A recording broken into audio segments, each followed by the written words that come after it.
Hello दोस्तों, स्वागत है आपका हमारे यूट्यूब चैनल में। तो दोस्तों, आज मैं एक्सप्लेन करने वाली हूँ 2012 में आई मूवी कहानी को। मूवी की शुरुआत में हम देखते हैं कि एक लैब में एक आदमी चूहों पर कुछ एक्सपेरिमेंट कर रहा होता है। वो कोई केमिकल डालता है जिसकी महक से चूहा तुरंत मर जाता है। इसके बाद हम देखते हैं कि मेट्रो में एक आदमी एक बैग ढूंढ रहा होता है जिसमें कुछ था। वो इधर उधर देख ही रहा होता है कि तभी एक औरत के बैग से दूध वाली बोतल गिर जाती है और टूट जाती है।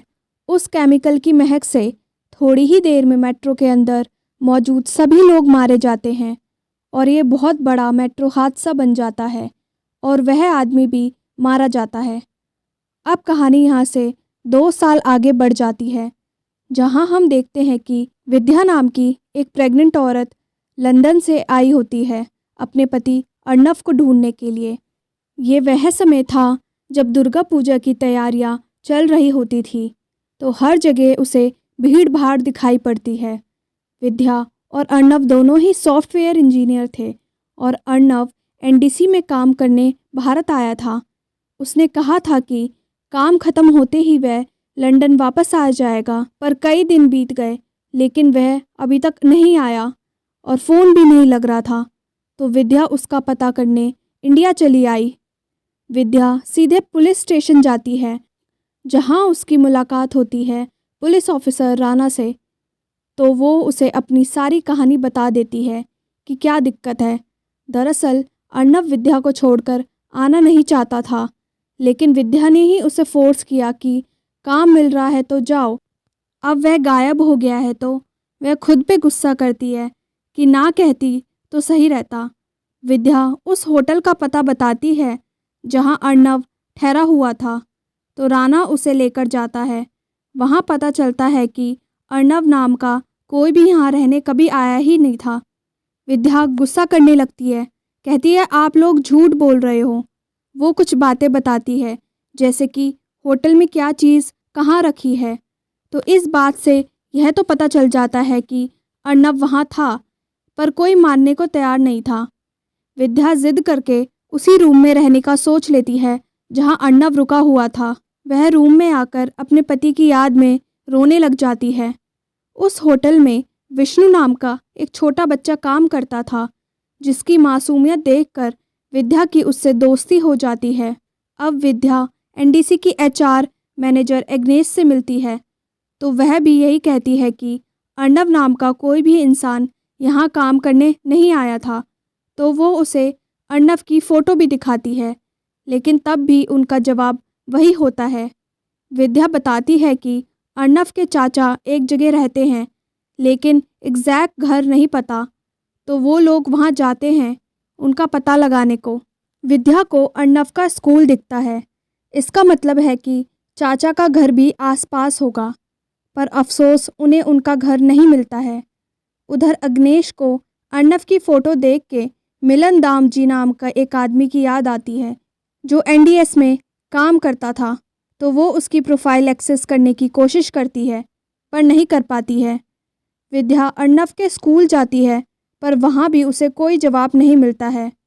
अर्नव नाम का कोई भी बच्चा यहाँ नहीं पढ़ता था। विद्या को समझ ही नहीं आ रहा था कि जहाँ जहाँ वह जा रही थी, सब यही जवाब क्यों दे रहे थे, जैसे अर्नव कभी यहाँ आया ही नहीं हो। एग्नेस मिलकर बताती है कि आपके पति की शक्ल हमारे एक्स एम्प्लॉय मिलन दाम जी से एकदम मिलती जुलती है। वो काफ़ी मजाकिया टाइप का आदमी था, लेकिन एक दिन अचानक से वो छोड़ के चला गया। जिस दिन वो गया, काफ़ी लोग आए थे उसे ढूंढने, पर 2 साल हो गए, वो कहाँ है किसी को पता नहीं है। मैंने उसकी प्रोफाइल देखने की कोशिश की, पर एक्सेस ही नहीं मिला। शायद पुराने ऑफिस में जो रिकॉर्ड्स रखे हैं उसमें उसकी जानकारी मिल सकती है। अब हम बॉब विश्वास को देखते हैं, जो कि इंश्योरेंस कंपनी में काम करता है और काम ना करने की वजह से हर वक्त अपने बॉस से डांट खाता रहता है। बॉब एग्नेस के घर जाता है उससे मिलने के लिए। जब वह उससे मिलती है तो बड़े प्यार से साइलेंसर लगी बंदूक निकालकर उसे मार देता है। बॉब दुनिया वालों के लिए एक इंश्योरेंस कंपनी का एजेंट था, लेकिन असल में वो एक कॉन्ट्रैक्ट किलिंग का काम करता था। एग्नेस को मारने के लिए उसे किसी ने कॉन्ट्रैक्ट दिया था। ये आपको आगे पता चलेगा। अब हम इंटेलिजेंस ब्यूरो में काम करने वाले एक आदमी मिस्टर खान को देखते हैं, जो कि इंटेलिजेंस ब्यूरो के कमांडर इन चीफ भास्कर से कहता है कि एचआर को किसी ने गोली मार दी थी, तो मुझे कलकत्ता जाना होगा, क्योंकि मरने से पहले वह मिलन दामजी की प्रोफाइल एक्सेस करने की कोशिश कर रही थी। खान कोलकाता पहुंचकर सीधा विद्या से मिलता है, क्योंकि आखिरी बार वही उससे मिलने गई थी। विद्या अपनी पूरी बात बताती है, तो खान कहता है कि मिलन नाम का कोई भी आदमी था ही नहीं, वापस लंदन लौट जाए तो ज़्यादा बेहतर होगा। खान ने सोचा कि हड़का के बात करेगा तो वह डर जाएगी, तो वो उसकी आंख में आंख डालते हुए कहती है कि वह जाएगी तो अपने पति को साथ में लेकर जाएगी। भास्करन कैप्टन प्रताप से बात करते कहता है कि मिलन दामजी के बारे में कुछ बात करनी है, तो कैप्टन ऑफिस आने से सीधा मना कर देते हैं। राणा विद्या की मदद करने के लिए इधर उधर तहकीकात करने में लगा हुआ था, तो खान उसे खूब हड़काता है कि जब केस हमारे हाथ में है तो तुम्हें होशियारी दिखाने की क्या ज़रूरत है। विद्या को याद आता है कि एग्नेस ने कहा था कि पुराने ऑफिस में एक्स एम्प्लॉय के रिकॉर्ड्स रखे हैं, हो सकता है कि मिलन दामजी का रिकॉर्ड भी वहीं मिल जाए। उधर बॉब को भी एक आदमी का फ़ोन आता है, जो कि बताता है कि तुम्हें एनडीएससी के पुराने ऑफिस जाकर मिलन दामजी की फ़ाइल चुरा कर लानी है। विद्या को मिलन दामजी की फ़ाइल मिल जाती है, और चौंकाने वाली बात यह थी कि मिलन दामजी की सच में हुबहू अर्नव की तरह शक्ल थी। तभी वहाँ बॉब आ जाता है, तो वो लोग उससे बच के निकल जाते हैं। अब विद्या फ़ाइल लेकर खान के पास जाकर कहती है कि अब बताओ मिलन कौन है। खान कहता है कि यह आपके पति नहीं है ना, तो क्यों बेकार में परेशान हो रही हैं। विद्या कहती है कि मिलन अर्नव नहीं है, लेकिन अर्नव की तरह दिखता है, और इस वजह से अगर मेरे पति के साथ कुछ हुआ है तो यह मेरे लिए जानना बहुत ज़रूरी है। मिलन दामजी कौन है? खान बताता है कि 2 साल पहले कोलकाता मेट्रो में जो अटैक हुआ था, उसके पीछे मिलन दामजी का हाथ था। यहाँ पता चलता है कि शुरुआत में जो आदमी चूहों के ऊपर जहरीली गैस का एक्सपेरिमेंट कर रहा था, वो विद्या का पति या तो अर्नव था या मिलन दामजी। मुझे जब उसे पकड़ने का काम मिला, तब तक वह पूरी तरह से गायब हो चुका था। कहीं भी उसका नाम नहीं था, कोई रिकॉर्ड नहीं था, तो एक प्रकार से दुनिया के लिए मिलन दामजी है ही नहीं। मिलन एक सरकारी एजेंट था, जो कि दुश्मन की तरफ हो गया। इस बात को जनता से छुपाते आ रहे हैं। हमारे सिस्टम में ही कोई है जो मिलन की मदद कर रहा है। मिलन को बचाकर रखने वाले बहुत ताकतवर लोग हैं, इसीलिए आपकी ये हरकतें आप पर भारी पड़ सकती हैं। अब हम देखते हैं कि विद्या मेट्रो का इंतज़ार करते हुए सोच में डूबी होती है कि आखिर ये क्या खेल है। तभी बॉब पीछे से उसे मेट्रो के सामने धक्का दे देता है, तो विद्या की जान हलक पर आ जाती है, पर फिर उसे बचाकर कहता है कि यह शहर बहुत खतरनाक है, यहाँ कुछ भी हो सकता है, आप यहाँ से चले जाइए, भाग जाइए। भास्करन कैप्टन से मिलकर विनती करता है कि ऑफिस वापस आ जाओ, तो कैप्टन साफ मना कर देते हैं। भास्करन कहता है कि सिर्फ एक प्रोजेक्ट फेल हो गया, इसका मतलब हम पूरा ब्यूरो बंद कर दें। कैप्टन कहते हैं कि 3 आम लोगों को चुन के उन्हें ट्रेन करके उनको ब्यूरो का सबसे बेस्ट एजेंट बनाना था। ये काम तुमने मुझे दिया था, और क्या किया, मैंने एक राक्षस बना डाला। 2 लोग तो अच्छे मिल गए, लेकिन मिलन दामजी जैसा जानवर भी ट्रेंड हो गया और बिक गया उसके हाथों, जिससे उसे हमें बचाना था। उसको भगाने में जिसने उसकी मदद की है, वह अभी भी ब्यूरो में काम करता है। जिस दिन वह पकड़ में आ गया, उस दिन मैं वापस आ जाऊंगा। 3 चीज़ें हो सकती थी। पहली ये कि अर्नव विद्या को छोड़कर भाग गया हो। दूसरी ये है कि अर्नव और मिलन दोनों एक ही आदमी हैं।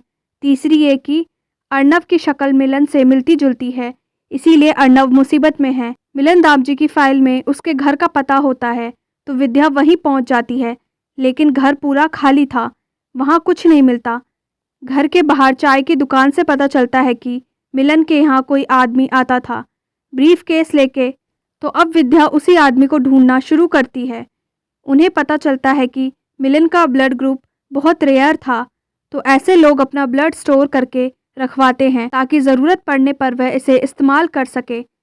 ब्लड बैंक से जानकारी मिलती है कि आखिरी बार इस ब्लड की ज़रूरत 2008 में पड़ी, पर उन्हें कोई भी रिकॉर्ड नहीं मिलता।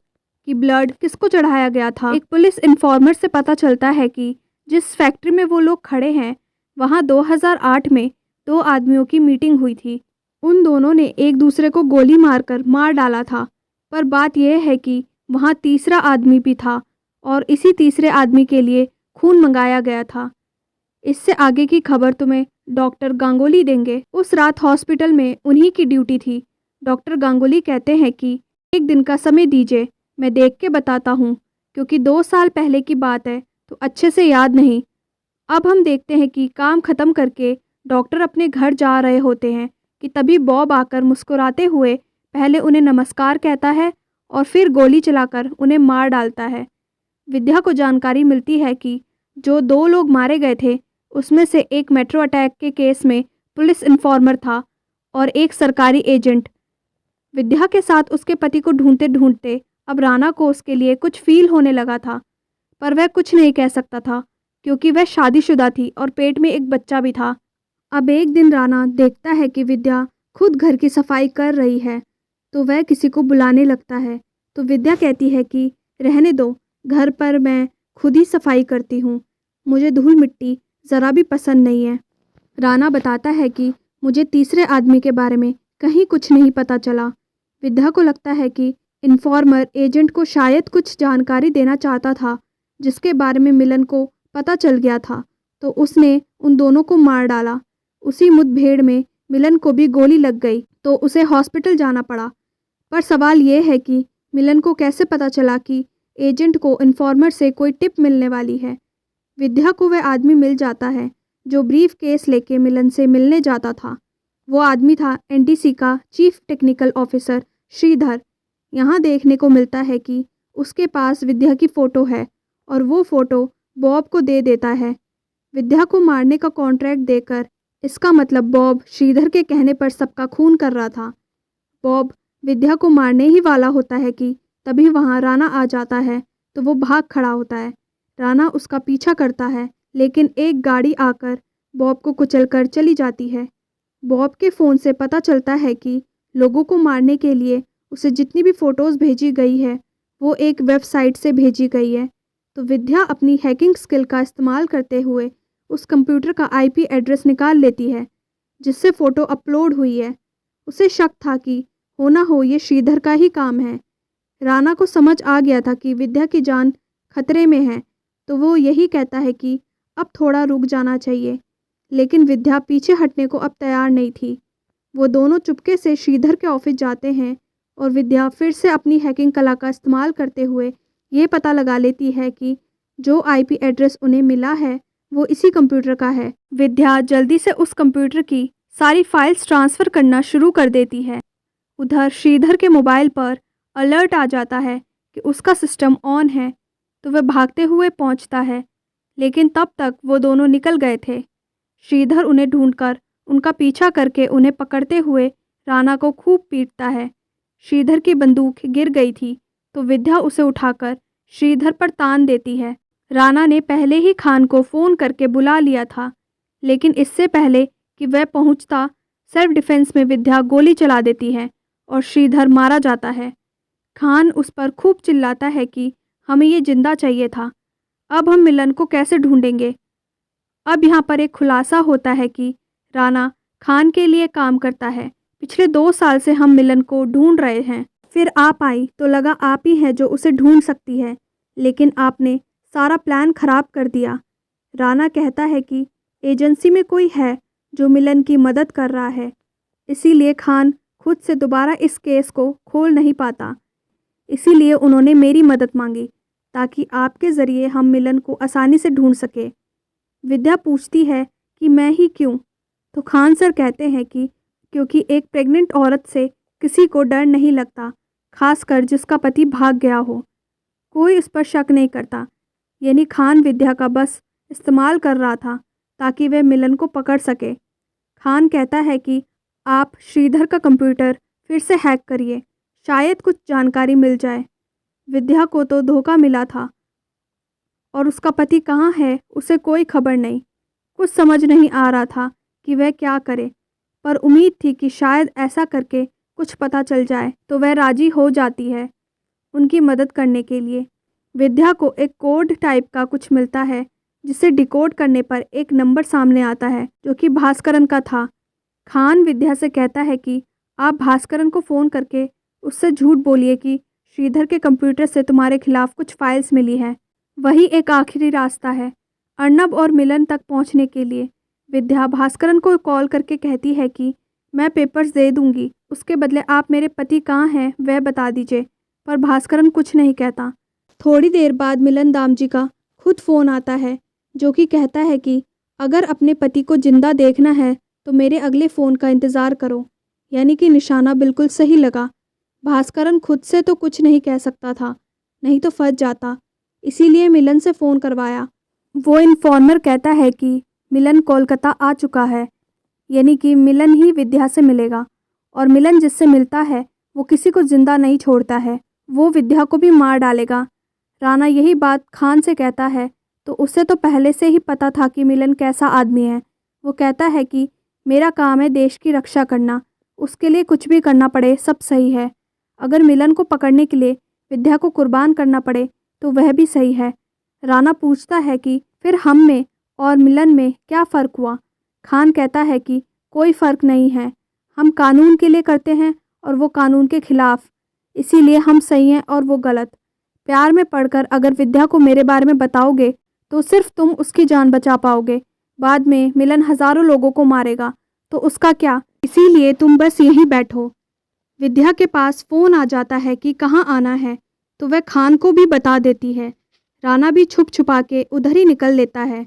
आज दुर्गा पूजा का दिन था तो हर जगह भीड़ थी और महिलाएं लाल सफ़ेद साड़ी पहनी हुई थी जो कि किसी खास अवसर पर पहनी जाती है। विद्या भी वैसी ही साड़ी पहनकर मिलन से मिलने को पहुंचती है। खान और राणा विद्या को ढूंढ रहे होते हैं पर इस भीड़ में वह कहीं भी नहीं दिख रही थी।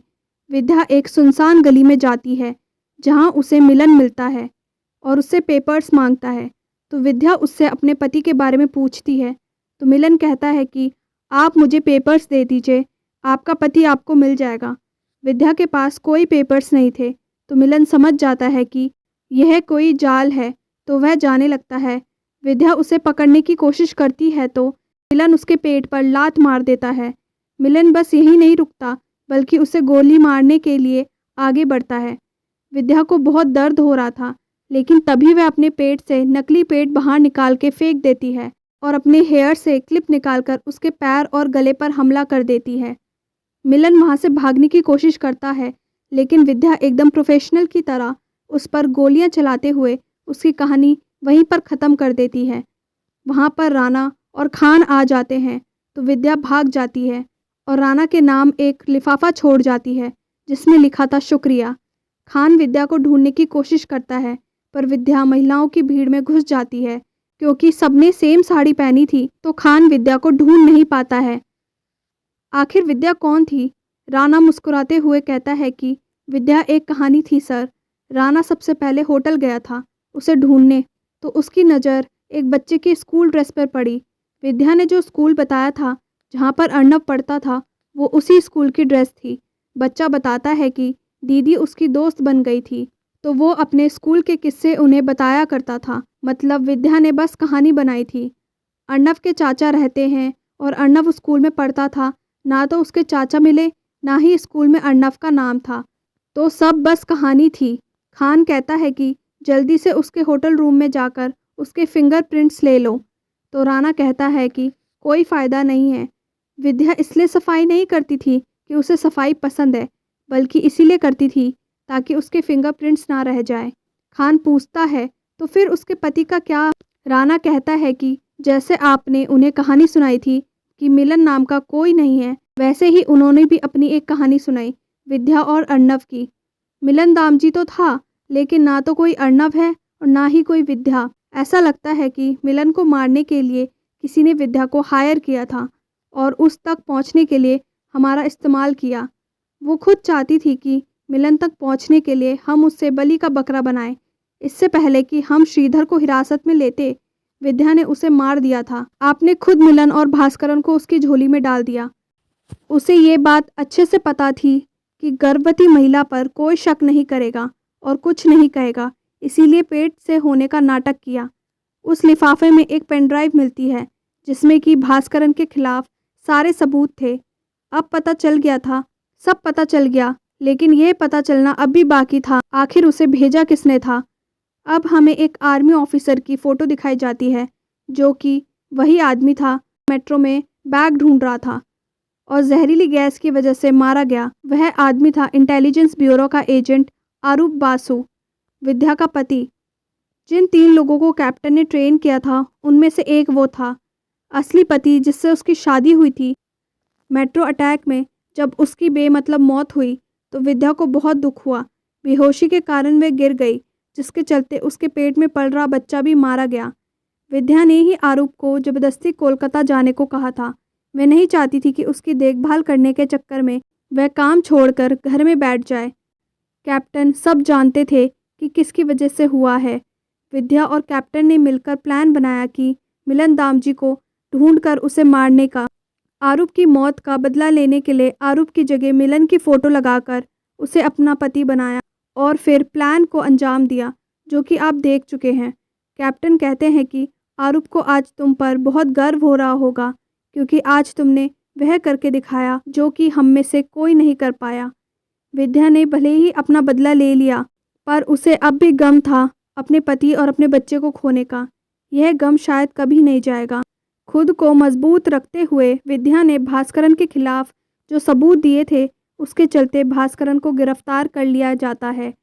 भास्करन, मिलन दामजी और श्रीधर तीनों का ही खात्मा हो गया। मेट्रो दुर्घटना में जो लोग मारे गए, अब जाकर उनके परिवारों को इंसाफ मिला। कभी कभी देवताओं से भी गलती हो जाती है। देवताओं ने भी असुर को बनाया, उनको शक्ति दी, पर जब वो शक्ति का गलत इस्तेमाल करने लगते हैं तो देवताओं ने माँ दुर्गा को बनाया राक्षसों को ख़त्म करने के लिए। कहते हैं सब माँओं की ताकत को मिलाकर दुर्गा माँ को बनाया गया। हर साल माँ आती है, सब बुराई मिटाती है और वापस चली जाती है, ताकि हम सब बिना किसी डर के खुशी और शांति के साथ जी सके। यही संदेश देते हुए ये कहानी यहाँ पर ख़त्म हो जाती है। अगर आपको ये वीडियो अच्छी लगी तो वीडियो को लाइक, शेयर और चैनल को सब्सक्राइब कीजिए। तब तक के लिए बाय बाय।